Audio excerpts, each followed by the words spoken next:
Hello everyone, welcome back to another video from Webtech Tutorial.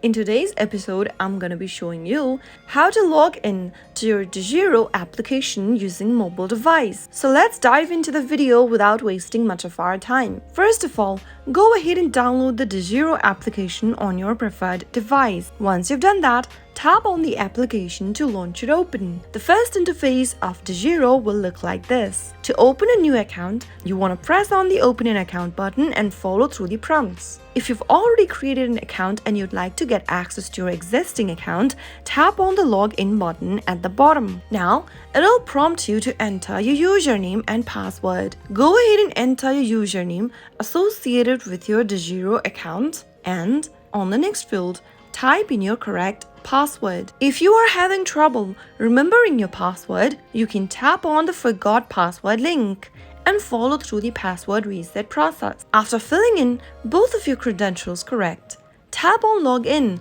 and you will be able to log into your DEGIRO account within a few minutes. So that's how easy it is to sign in or log into DEGIRO. If you found the video to be helpful, go ahead and give us a thumbs up. Don't forget to subscribe to our channel by hitting the subscribe button. Also press on the bell icon so that you'll never miss another upcoming upload from us. I will see you again in the next video. Goodbye till then.